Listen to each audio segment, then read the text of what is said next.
Hey there, for this Make It Monday, I'm going to do some ice dyeing. So ice dyeing originated in the Northern Hemisphere when a lot of the dyers decided that they got bored with not being able to dye in the really cold conditions. Temperature actually does affect dyes, and in Australia we were pretty lucky in that most of the time, even at our coldest, we can still have active or reactive dyes, and the dye reaction occurs and bonds to the fabric.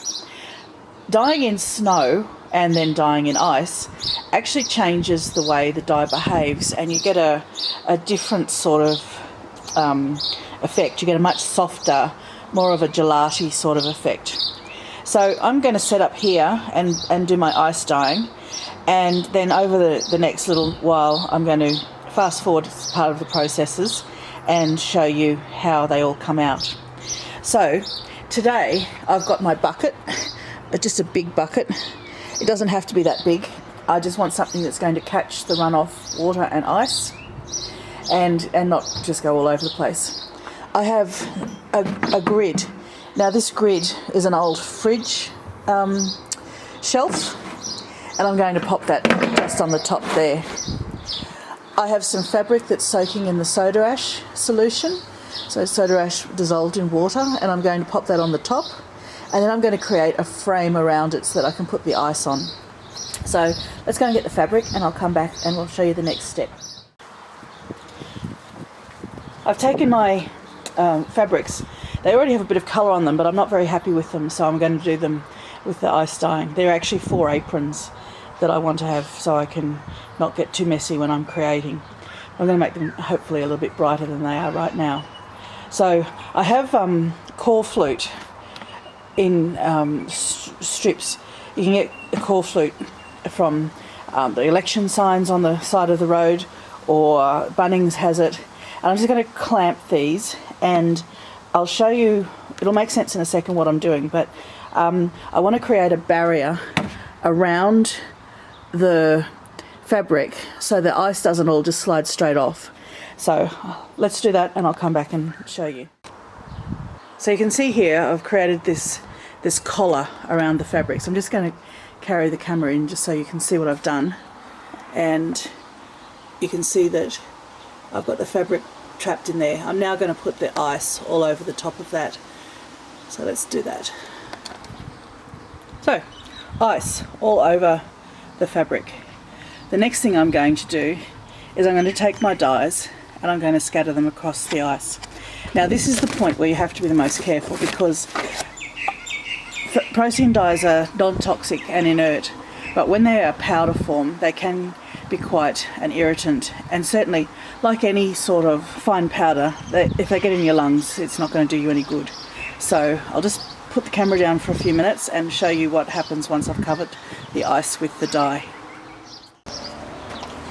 Okay, so I've now put quite a lot of dye all over my ice, and I've got a combination of red, yellow and blue in there. So I haven't measured it or done anything particularly scientific. I've just literally scattered the dye all over the ice, and you can see that some of it's starting to get quite wet now with the ice, and some of it, the yellow that I put on the last, is just sitting on top. I'm going to get a spray bottle and just give that a light spray so that the dust turns into sludge rather than being airborne, and then I'm going to just leave it alone overnight, and then tomorrow I'll show you what's happened once all the ice is melted and what the finished aprons look like with the colour over them. It's raining out here today, so it's going to be interesting. All my ice has melted, not all of my dye has dissolved, so that's interesting. I'm going to take the collars off now and see what's going on in here. Right, so you can see over here there's some areas that got next to no colour, and then over here there's dye that didn't circulate through the fabric. So it's going to be very interesting to see how these all wash up. So I'll get them into the rinse cycle now and come back and report in. How cool is that? Got a break in the rain, so I was able to get the aprons out, rinsed, dried and out on the line. So I thought I'd give you a quick close-up of them on the line. You can see the colour is quite vibrant but very subtle. Now there's two factors involved in that.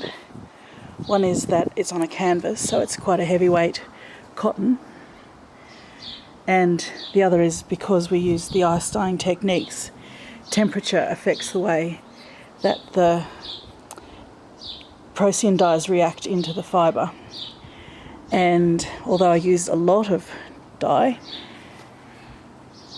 some of it will have become a lot more diluted and soft because of the temperature of the ice. Even though it was the middle of summer here, because the ice was actually cooling the soda ash solution and the fabric down as the dye came in contact with it, it was all occurring at a very low temperature, so you get these soft, muted, pretty colours. So I'll take those off the line and give them an iron.